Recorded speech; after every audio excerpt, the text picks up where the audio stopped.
আসসালামু আলাইকুম বন্ধুরা। আমি যদি বলি আপনার চোখ দেখতে আপনার বাবার মতো, নাক আপনার মায়ের মতো, মুখ একদম আপনার দাদার মতো, আর চুল আপনার ভাইয়ের মতো কোঁকড়ানো। এই যে আপনি আপনার আত্মীয় স্বজনের মতো দেখতে হলেন, তাদের কিছু কিছু বৈশিষ্ট্য পেলেন, এটা আসলে কিসের জন্য? জানতে হলে পুরো ভিডিওটি দেখুন। একটি ডিএনএর জবানবন্দি। সেদিন সকালবেলা বাসায় ছিলাম। আমার ক্লাস ছিল না বলে আমি ইউনিভার্সিটিতে যাইনি। সাজিদের ক্লাস ছিল। আমি বাসায় বসে বসে শেক্সপিয়ারের হ্যামলেট পড়ছিলাম। দুঃখের কাহিনী আমি একদম পড়তে পারি না। হ্যামলেট পড়তে গিয়ে কখন যে আমার চোখ জুড়ে অস্ত্র সচল হয়ে উঠল আমি খেয়ালই করিনি। এই জিনিস আর বেশিক্ষণ পড়া যাবে না, না হলে কেঁদে কেটে আমি বুক ভাসিয়ে ফ্লোরে ছোটোখাটো জলাশয় বানিয়ে ফেলবো, এটা শিওর। হাত থেকে দপ করে টেবিলের উপর রাখলাম হ্যামলেট। খুব মন খারাপ। এই মুহূর্তে সাজিদ থাকলে সে নিশ্চয় আমাকে নিয়ে রসিকতা করত। একবারের কথা, টেলিভিশনে একটা মুভি দেখাচ্ছিল। মুভিতে দেখাচ্ছিল নায়কের সৎমা নায়ককে খেতে দিচ্ছে না, পড়তে দিচ্ছে না। নায়কের বাবা নায়কের জন্য প্রচুর সম্পত্তি উইল করে রেখে যায়। সেগুলো থেকে বঞ্চিত করতে নায়কের সৎমা নায়কের ছোটবেলায় শহর থেকে অনেক দূরে রেখে আসে। নায়ক খুবই মানবেতর জীবনযাপন করে, একটি চায়ের দোকানে চাকরি করে। এই দৃশ্য দেখে টপ টপ করে আমার চোখ থেকে জল গড়িয়ে পড়ে। সেদিন আমার এই অবস্থা দেখে সাজিদ আমাকে নিয়ে এতই হাসাহাসি করলো যে আমি এরপর থেকে তার সাথে বসে আর কোনো কিছুই দেখি না। আজকে হ্যামলেট পরেও আমার একই অবস্থা। খুব কান্না পাচ্ছে আর কষ্ট লাগছে হ্যামলেটের জন্য। মনটাকে হালকা করা দরকার। একবার ভাবলাম বাইরে থেকে ঘুরে আসি। কি মনে করে আবার সিদ্ধান্ত পাল্টালাম। সাজিদের টেবিলের পাশে এসে দেখলাম তার সেই ডায়েরি টেবিলের উপর থেকে আমার দিকে ঢ্যাপ ঢ্যাপ করে তাকিয়ে আছে। এই ডায়েরির অনেক কিছু আমার পড়া। নতুন কিছু লেখা আছে কিনা দেখার জন্য উল্টাতে লাগলাম। মাঝামাঝিতে এসে দেখলাম নতুন কিছু লেখা। লেখাটার শিরোনাম একটি ডিএনএর জবানবন্দি। মজার বিষয় মনে হচ্ছে। ডিএনএর জবানবন্দি আবার কি জিনিস? পড়া শুরু করলাম। সে ঠিক যেভাবে লিখেছে আমি সেভাবেই তুলে ধরছি। একটি ডিএনএর জবানবন্দি। আমি একটি ডিএনএ। আমার পূর্ণরূপ ডিঅক্সিরাইবোনিউক্লিক অ্যাসিড। আমার সম্পর্কে বিস্তারিত জানার আগে আপনারা আগে জেনে নিন ডিএনএ আসলে কি। ডিএনএ হচ্ছে বংশ পরস্পরা বৈশিষ্ট্য নির্ধারক, জিনের ধারক ও বাহক। আপনারা কেউ আপনাদের বাবার মতো, কেউ মায়ের মতো, আবার কেউ দাদা দাদি বা নানা নানির মতো হয়ে থাকেন। ডিএনএ আপনাদের পূর্বপুরুষদের বৈশিষ্ট্য আপনাদের মাঝে নিয়ে এসেছে এবং একইভাবে আপনাদের বৈশিষ্ট্য আপনাদের পরবর্তী প্রজন্মের কাছে নিয়ে যাবে। আপনারা প্রায়ই বলেন তোমার সাথে আমার রক্তের সম্পর্ক। এই কথাটা আসলে ভুল। রক্তের সম্পর্ক বলে আসলে কিছুই নেই। আপনাদের আসলে বলা উচিত তোমার সাথে আমার ডিএনএর সম্পর্ক।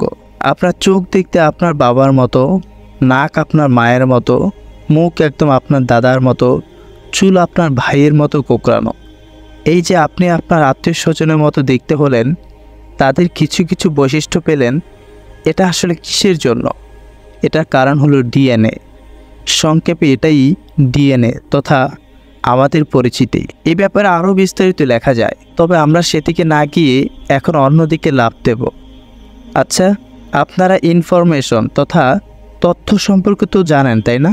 ইনফরমেশন হচ্ছে এমন কিছু যা আপনাদের কোনো ব্যাপার ইনফর্ম করে। সিম্পলি যার মধ্যে জ্ঞান থাকে, নির্দেশনা থাকে, তাই হলো ইনফরমেশন তথা তথ্য। আরেকটু এগিয়ে যাই।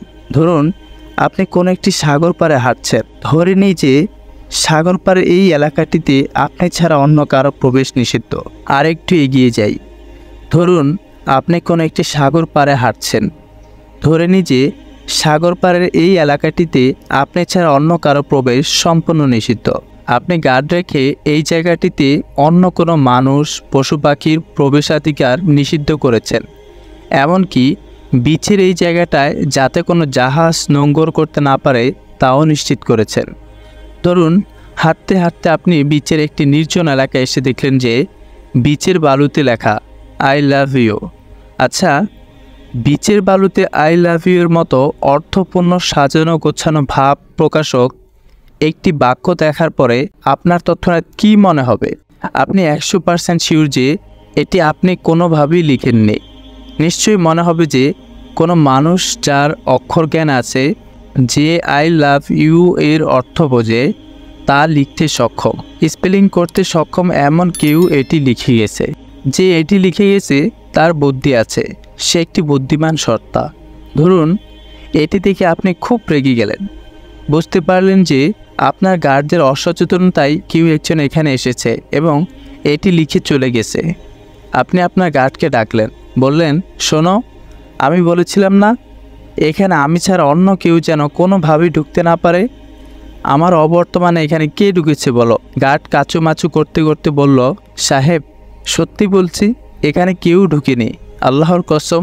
গার্ডের কথা শুনে আপনি আরও বেশি রেগে উঠলেন, বললেন, what the hell is it? এখানে যদি কেউ নাই ঢোকে তাহলে এই আই লাভ ইউ লেখাটি কিভাবে এলো? তুমি কি বলতে চাচ্ছ সমুদ্রের বালু, পানি আর বাতাস একসাথে মিশে এই আই লাভ ইউ বাক্যটি নিচে নিজে তৈরি হয়ে গেছে? তুমি আমাকে এটি বিশ্বাস করতে বলছো? এই আই লাভ ইউ লেখা বাক্যটা নিজে নিজে তৈরি হয়ে যেতে পারে, এটি কি আপনি কোনো মতেই বিশ্বাস করবেন? নিশ্চয় না। ধরুন গার্ডকে বকাঝকা করে আপনি আবার হাঁটা ধরলেন। হাঁটতে হাঁটতে আরও কিছু দূর গেলেন। হঠাৎ আপনি দেখলেন যে বিচের বালুর উপরে একটি বই রাখা আছে। অদ্ভুত ব্যাপার। আপনি বইটি হাতে নিলেন, খুলে দেখলেন যে এটি একটি উপন্যাসের বই। আপনি আবার গার্ডকে ডাকলেন, জানতে চাইলেন এই বই এখানে কিভাবে এলো, কে রেখে গেল? সে আবার মুখ নিচু করে বলল, সত্যি বলছি সাহেব, এখানে কেউ আসেনি। আপনি চিৎকার করে আবার বলে উঠলেন, তাহলে এই বইটাও কি সমুদ্রের বালু, পানি আর হাওয়ার মিশ্রণে নিজে নিজে লেখা হয়ে গেছে, প্রিন্ট হয়ে গেছে, বাদাই হয়ে গেছে? একটি উপন্যাসের বই যাতে কিছু বর্ণমালা পাশাপাশি বসে শব্দ হয়েছে, কিছু শব্দ পাশাপাশি বসে অক্ষর হয়েছে, কিছু অক্ষর পাশাপাশি বসে বাক্য হয়েছে, আর অনেকগুলো অর্থপূর্ণ বাক্য নিয়ে হয়েছে একটি পুরো উপন্যাসের বই। আচ্ছা, সমুদ্রের পানি, বাতাস আর বালুর মিশ্রণে এই বইটি নিচে নিচে লেখা হয়ে গেছে, এমনটি কেউ দাবি করলে কি আপনি বিশ্বাস করবেন? করবেন না। আপনি পাল্টা তাকে বলবেন যেন সে পাবনা মেন্টাল হসপিটালে সিট বুক করে রাখে নিজের জন্য। ব্যাপারটা এতটাই হাস্যকর। এমনকি স্বয়ং মহামতি আইনস্টাইন এসব যদি পদার্থবিজ্ঞানের দোহাই দিয়ে বলেন এই বইটি অটোমেটিক লেখা হয়ে গেছে কোনো লেখক ছাড়াই, তখন আপনি আইনস্টাইনকেও বলবেন, স্যার দয়া করে নিজের রাস্তা মাপুন। কোনো তথ্য, কোনো ইনফরমেশন, কোনো অক্ষর, কোনো বর্ণমালা, কোনো অর্থপূর্ণ রচনা লিখতে যে একটি বুদ্ধিমান সত্তার দরকার অনিবার্য, তা একটা বাচ্চা ছেলেও জানে। ধরুন আপনি আরও কিছু দূর হেঁটে গেলেন, গিয়ে দেখলেন অপরূপ সুন্দর, ঠিক তাজমহলের মতো ডিজাইন করে মার্বেল পাথর দিয়ে একটি বিল্ডিং তৈরি করা আছে। আপনি খুব অবাক হলেন, এত সুন্দর মহলটি এখানে কিভাবে এলো? এটি দেখার সাথে সাথে আপনার কি মনে হবে? সমুদ্রের টর্নাডোর মতো ভয়ঙ্কর ঝড় উঠত, আর সেই ঝড়ের সাথে সাথে সমুদ্রের গভীর থেকে মণিমুক্তাওয়ালা পাথর উড়ে এসে বালু আর পানি দিয়ে এই অপূর্ব মহলটি তৈরি হয়ে গেছে? একদম না। এটি ঘূর্ণাক্ষরেও আপনার মনে আসবে না। আপনার যা মনে আসবে তা হলো প্রথমে একজন ডিজাইনার তথা ইঞ্জিনিয়ারের কথা, যে এই সুন্দর মহলটি নকশা করেছে, এরপর অন্য সব। এই সুন্দর মহলটি তৈরির জন্য কিছু ইনফরমেশন দরকার। মহলের সামনের দরজা কোন দিকে হবে, কোন পাশে ঝর্ণা থাকবে, কোন পাশে বাগান, কোন দিকে গাড়ি পার্কিং ব্যবস্থা, কোন দিকে উদ্যান, এসবের জন্য কিছু দরকারি তথ্য তথা ইনস্ট্রাকশন দরকার। এই ইনস্ট্রাকশন একজন ইঞ্জিনিয়ার তার নকশায় বিস্তারিত এঁকে রাখে এবং এটার উপর ভিত্তি করে একটি মহল তৈরি হয়। ধরুন আপনি সেই মহলে প্রবেশ করলেন। যেই মাত্র আপনি মহলে প্রবেশ করলেন, দেখলেন আপনার সামনে একটি কাগজ রাখা। কাগজটি আপনি হাতে নিলেন, খুললেন, তাতে লেখা এই মহলের ডান দিকটা আপনার জন্য অনিরাপদ, আপনি ভুলেও ডান দিকটা যাবেন না, তবে বাম দিকটা আপনার জন্য সম্পূর্ণ নিরাপদ। আচ্ছা, কাগজের এই লেখাটা পাওয়ার পরে আপনি কি এমন কারো অস্তিত্ব অনুভব করবেন না, যে বুদ্ধিমান, যে লিখতে জানে, পড়তে জানে, যে চায় না আপনি বিপদে পড়ুন? নাকি আপনি ভাববেন যে এই কাগজ, এই লেখার সব কিছু আপনা আপনি হয়েছে? অবশ্যই সেটা ভাববেন না। এবার ধরুন আপনি মহলটি ঘুরে ফিরে দেখা অবস্থায় খেয়াল করলেন যে বাহিরের সমুদ্র পাড়ে ভীষণ ঝড় উঠেছে, খুব প্রলয়ঙ্কারী ঝড়। ঝড়টা বেশ কয়েক ঘন্টা ছিল। ধরুন ঝড় থামলো আর আপনি মহল থেকে বের হয়ে নিজের ঘরের উদ্দেশ্যে হাঁটা ধরলেন। একটু এগুতেই দেখলেন একটি বালুর স্তূপ, তার উপর কিছু ছেঁড়া পলিথিন, ছেঁড়া ব্যাগ, কিছু নুড়ি পাথর এদিক সেদিকে ছড়ানো ছেটানো। এই স্তূপ আসার পথে আপনি দেখেননি, যাওয়ার পথেই দেখেছেন। আচ্ছা বলুন তো, এই বিদঘুটে বালুর স্তূপটা দেখে আপনার কি প্রথমেই কোনো ইঞ্জিনিয়ার কথা মনে আসবে? মনে হবে কি এই স্তূপটা তৈরিতে একজন ইঞ্জিনিয়ার একটি নকশা আঁকতে হয়েছে? হা হা হা, কখনোই না। আপনি নিশ্চিত ধরে নেবেন যে এই বালুর স্তূপটি একটু আগের ঝড়ে তৈরি হওয়া, কারণ এর মধ্যে কোনো শিল্প নেই, সৌন্দর্য নেই, নেই কোনো কারুকার্যতা। ঝড়ঝাপটার ফলে এরকম কিছু এবড়ে থেবড়ে বালুর স্তূপ, আবর্জনার স্তূপ তৈরি হতেই পারে, কিন্তু একটি অপরূপ মহল অসম্ভব। এতক্ষণ ধরে যা বললাম তা হলো তথ্য। সেই আই লাভ ইউ, সেই উপন্যাসের বই, সেই মহলের নকশা, সেই কাগজে লেখা সব কিছুতেই কিছু না কিছু তথ্য আছে। আর এই তথ্যের পেছনে আছে কোনো কনসাস মাইন্ড তথা বুদ্ধিমান সত্তা। কোনো জড় পদার্থ, প্রাকৃতিক কোনো দুর্ঘটনা কোনোদিনও কোনো ইনফরমেশন দিতে পারে না, কারণ ইনফরমেশন দিতে লাগে একটি মন। যেমন সমুদ্রের পাড়ে সবগুলো বাংলা অক্ষর রেখে আসলে হাজার কোটিবার ঝড়ঝাপটার পরেও সেই অক্ষরগুলো কোনো একদিন পাশাপাশি মিলে রবীন্দ্রনাথের সোনার তরীর মতো কোনো কবিতা হয়ে যাবে, এই সম্ভাবনা 0.00%। কারণ সোনার তরী কবিতা লিখতে একটি মন লাগবে, বুদ্ধিমান সত্তা লাগবে। ঝড়ঝাপটার পর হয়তো সেখানে আপনি কিছু অর্থবোধক শব্দ পেতে পারেন, যেমন প্রচণ্ড ঝড়ের কারণে বয়ের পাশে ল অক্ষরটি এসে বসতে পারে, আর বসলে সেটি হয়ে যাবে বল। বল একটি অর্থপূর্ণ শব্দ, ম এর পাশে হ এবং তার পাশে ল এসে বসলে পাওয়া যাবে মহল শব্দ, যদিও তার সম্ভাবনা কয়েক হাজারে একবার হলেও হতে পারে। দেখুন, আপনি এরকম 2-4টি ছন্নছাড়া শব্দ পেলেও পেতে পারেন, কিন্তু রবীন্দ্রনাথের সোনার তরীর মতো একটি কবিতা পাওয়া কোনোদিনও সম্ভব না। হাজার কেন কোটি কোটি বছর সময় দেওয়া হলেও পাওয়া সম্ভব না। এতক্ষণ বলা হলো তথ্যের ব্যাপারে। ওপরের আলোচনা থেকে আমরা দুটো সিদ্ধান্তে উপনীত হতে পারি। এক, ইনফরমেশন তথা তথ্য পেতে দরকার একটি কনসাস মাইন্ড তথা বুদ্ধিমান সত্তা, যার বিবেক আছে, বুদ্ধি আছে, চিন্তা করার ক্ষমতা আছে। 2, কোনো জড় পদার্থ, কোনো অচেতন পদার্থ, টর্নেডো, ঘূর্ণিঝড়, পদার্থবিজ্ঞানের সূত্র, যার প্রাণ নেই, বুদ্ধি নেই, চিন্তা করার ক্ষমতা নেই, তার কাছ থেকে কখনই তথ্য পাওয়া সম্ভব না। এবার আমরা আবার ডিএনএতে ফিরে আসি। প্রাণীদের শরীরে একেবারে গাঠনিক যে উপাদান, তার নাম হলো কোষ। এই কোষের নিউক্লিয়াসের ভেতরে একদম কেন্দ্রে যা থাকে তার নামই ডিএনএ। এই ডিএনএতে 4টি অক্ষর দিয়ে আপনার পুরো শরীরের গঠনের একটি ব্লুপ্রিন্ট নকশা সেট করা আছে। এই 4টি অক্ষর হলো এ, টি, জি, সি। এ সমান অ্যাডেনিন, টি সমান থাইমিন, জি সমান গুয়ানিন, সি সমান সাইটোসিন। বায়োলজিস্টরা সংক্ষেপে এটাকে বলে জেনেটিক কোড। কখনো কম্পিউটার প্রোগ্রামিং করেছেন? কম্পিউটারের প্রোগ্রামিং যে বাইনারি কোড ব্যবহার করা হয় সেটি কীরকম? সেখানে যে সংখ্যা দুটো ব্যবহার করা হয় তা হলো 0 এবং 1। কম্পিউটার প্রোগ্রামে বাইনারি সংখ্যাগুলো সাজানো থাকে এভাবে: 0 0 0 1 0 0 0 1 1 0 0 1 0 1 1। এই সংখ্যাগুলোকে কোড হিসেবে ব্যবহার করে যে প্রোগ্রাম তৈরি করা হয় সেটার ওপরেই কম্পিউটারের পরবর্তী কাজ নির্দেশিত হয়। ঠিক একইভাবে ডিএনএতে এ, টি, জি এবং সি এই অক্ষর 4টির সমন্বয়ে কম্পিউটার প্রোগ্রামের মতোই একটি প্রোগ্রাম ডিএনএতে সেট করা আছে। এই প্রোগ্রামের নির্দেশনা অনুসারেই প্রাণীর শরীরে প্রোটিন তাদের কাজ করে। এই প্রোগ্রামে যদি লেখা থাকে আপনার চোখ দেখতে হবে আপনার মায়ের মতো, তাহলে আপনার চোখ ঠিক সেরকমই হবে। এই কাজটা করবে প্রোটিন। প্রোটিন এই নির্দেশনাটা পাবে আরএনএ থেকে। আরএনএতে এই নির্দেশ ডেলিভারি করে ডিএনএ। আপনার বাবা আপনাকে কোলে নিয়ে কপালে চুমু খেতে খেতে আপনার মাকে বলবেন, দেখো বাবুর চোখ দুটো দেখতে ঠিক তোমার মতো। এটা কেন হলো? কারণ ডিএনএ। বিংশ শতাব্দীর নাস্তিকতা যার কাঁধের উপর ভর করে এগিয়েছিল তার নাম অ্যান্টনি ফ্লেও। ওনাকে বলা হতো নাস্তিকদের ভাবগুরু।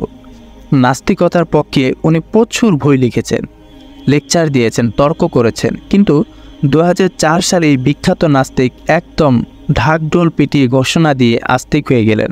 আস্তিক হওয়ার যে কয়েকটি মেজর কারণ প্রমাণ তিনি উল্লেখ করেছেন, তার মধ্যে একটি হলো ডিএনএর মধ্যে এই অপূর্ব তত্ত্ব তথা information.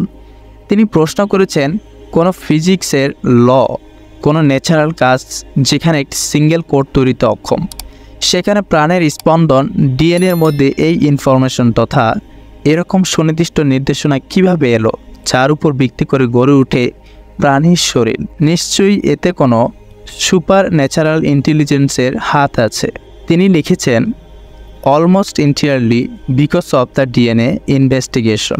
What I think the DNA material has done is that it has shown by the almost unbelievable complexity of the arrangements which are need to product life that intelligence must have been involved in getting these extraordinarily diverse elements to work together. এই ডিএনএর মধ্যে কি পরিমাণ তথ্য তথা information মজুদ আছে বা রাখা যাবে তা জানেন? বিখ্যাত অ্যাথিস্ট বায়োলজিস্ট রিচার্ড ডকিন্স লিখেছেন, there is enough information capacity in a single human cell to store the Encyclopedia Britannica, all 30 volumes of it. There are 4 times over. একটা মাত্র কোষের মধ্যে থাকে ডিএনএ, সেই পরিমাণ তথ্য রাখা যাবে যা দিয়ে 4 থেকে 5টি 30 ভলিউমের এনসাইক্লোপিডিয়া ব্রিটানিকা লেখা যাবে। চিন্তা করতে পারেন, শুধু একটা কোষের মধ্যে যে পরিমাণ তথ্য আছে তা যদি কোনো মানুষ পড়া শুরু করে, প্রতি 1 সেকেন্ডে যদি 3টি শব্দ সে পড়তে পারে, তাহলে একটি কোষের তথ্য পড়ে শেষ করতে একজন মানুষের সময় লাগবে 31 বছর। বিজ্ঞানী ডক্টর ফ্রান্সিস কলিন্স, যিনি হিউম্যান জিনোম প্রজেক্টের হেড ডিরেক্টর, তিনি ডিএনএ সম্পর্কে বলেছেন, think of DNA as an instructional script, a software program sitting in the nucleus of the cell. DNA কি পরিমাণ ইনফরমেশন ধারণ করে উপরে তার কিছুটা নমুনা দেখানো হলো। এই ইনফরমেশন ডিএনএর মধ্যে কিভাবে এলো, কোথা হতে এলো, এর কোনো সদুত্তর নাস্তিক বিজ্ঞানীরা দিতে পারেননি। তারা যা বলেন তা হচ্ছে এরকম, ধরুন আপনার কিচেনে একটি হিটার আছে, হিটারের পাশে একটি পটে চিনি, একটি পটে চা পাতা, একটি পটে দুধ এবং একটি মগে কিছু পানি রাখা আছে। এখন হলো কি, আপনার হিটারটি নিজে নিজে অন হয়ে গেল, মগ থেকে পানি নিজে নিজে গিয়ে হিটারের উপর রাখা পাত্রে এসে পড়লো, পানি গরম হলো। এরপর পটগুলো থেকে নিয়মিত পরিমাণ চিনি, চা পাতা, দুধ নিচে নিচে গিয়ে পাত্রের গরম হওয়া জলে মিশে গেল এবং তৈরি হয়ে গেল 1 কাপ সুস্বাদু চা। এই চা আবার নিজে নিজেই একটি কাপে গিয়ে সুন্দর করে পরিবেশন হলো। আপনি এসে দেখলেন যে আপনার পড়ার টেবিলে 1 কাপ গরম গরম চা। প্রশ্ন, এই চা কিভাবে এলো? তাদের উত্তর সায়েন্সের ব্লাইন্ড ল অনুসারে। হাস্যকর, সায়েন্সের ব্লাইন্ড ল মেনে 1 কাপ চা তৈরি হলেও হতে পারে, কিন্তু ইনফরমেশন তথা তথ্য আসার জন্য যে একটি কনসাস মাইন্ড দরকার তা আমরা ইতিপূর্বে পরিষ্কার করেছি। এমনকি বিজ্ঞান মহলের সুপরিচিত ইনফরমেশন থিওরিও বলে কোনো এনার্জি বা ম্যাটার থেকে কোনো ইনফরমেশন পাওয়া যায় না। তাহলে ডিএনএর মধ্যে এরকম সুনির্দিষ্ট ও সুপরিকল্পিত সুসজ্জিত তথ্য কোথা থেকে এলো? আমরা এর জন্য 4টি ধারণার অবতারণা করতে পারি। 1, হয়তো কোনো মানুষ এই তথ্যগুলো ডিএনএতে লিখে দিয়েছে। 2, হয়তো কোনো এলিয়েন এই তথ্যগুলো ডিএনএতে লিখে দিয়েছেন। 3, হয়তো সায়েন্সের সূত্রগুলো নিজে নিজে কার্যকর হয়ে এটা লিখে ফেলেছে। 4, হয়তো কোনো অতি প্রাকৃতিক বুদ্ধিমান সত্তা এই তথ্যগুলো ডিএনএতে লিখে রেখেছে। এখন সমীকরণ 1 অনুসারে যদি ধরেই নিই যে কোনো মানুষ এটি লিখে রেখেছে, তাহলে প্রশ্ন আসে, এই মানুষের শরীরে যে ডিএনএ আছে তাতে কে তথ্যগুলো লিখলো? দেখা যাচ্ছে সমীকরণ 1 বাতিল। সমীকরণ 2 অনুসারে যদি ধরেই নিই যে কোনো এলিয়েন এটি লিখেছে, তাহলে একই প্রশ্ন, এই এলিয়েনের যে বুদ্ধি তা কোনো বুদ্ধিমান সত্তা দান করেছে, তাহলে এটাও বাতিল। ইনফরমেশন থিওরি মতে সমীকরণ 3 নিজে নিজেই বাতিল হয়ে যায়, কারণ কোনো আনকনসাস মাইন্ড কোনো বস্তু কখনই কোনো তথ্য তথা ইনফরমেশন প্রডিউস করতে সক্ষম নয়। পৃথিবীতে এমন একটি প্রমাণও নেই যেখানে দেখা গেছে সায়েন্সের সূত্রগুলো নিজে নিজে কার্যকর হয়ে শেক্সপিয়ারের মতো একটি সনেট লিখে ফেলেছে, তাহলে এটাও বাতিল। বাকি থাকলো সমীকরণ 4, এই তথ্য ডিএনএতে কোথা হতে এলো? প্রপার ও লজিক্যাল উত্তর হলো অতি প্রাকৃত কোনো সত্তা থেকে, যেমনটা এখনকালের নাস্তিকদের গুরু ডক্টর অ্যান্ড্রু ফ্লিউ বলেছেন, almost entirely because of the DNA investigation. What I think the DNA material has done is that it has shown by the almost unbelievable complexity of the arrangements which are needed to product that intelligence must have been involved extraordinarily diverse elements to work together. যেমনটা Cambridge ফেরত গবেষক biologist doctor Stephen C মায়ার বলেছেন, the kind of information that DNA contains, namely functionally specific information and it triggers a designer. তাহলে ডিএনএতে এই তথ্য কোথা হতে এলো? এর একটি গ্রহণযোগ্য উত্তর স্রষ্টা থেকে। সাজিদের ডায়েরিতে এটুকু লেখা। আমি ডায়েরিটা বন্ধ করলাম। ভাবলাম আমি নিজেও একজন জেনেটিক্সের ছাত্র। এই ডিএনএ নিয়ে আমি কত পড়েছি, কত জেনেছি, কিন্তু এভাবেও যে ভাবা যায় তা আমি কোনোদিন ভাবিনি। হঠাৎ খেয়াল করলাম আমার কাঁধে কেউ একজনের হাত। আমি পাশ ফিরলাম, দেখলাম সাজিদ দাঁড়িয়ে। সে বলল, কি পড়ছিস? একটি ডিএনএর জবানবন্দি। কি বুঝলি? আমার মুখ থেকে অস্ফুটে বেরিয়ে এলো, অচিরে আমি তাদেরকে আমার নির্দেশনাবলী দেখাবো, আর তাদের নিজেদের মধ্যেও। তখন তাদের কাছে স্পষ্ট হয়ে যাবে যে এই কোরআন সত্য। সাজিদ মুচকে হাসল, খুব রহস্যময় সেই হাসি।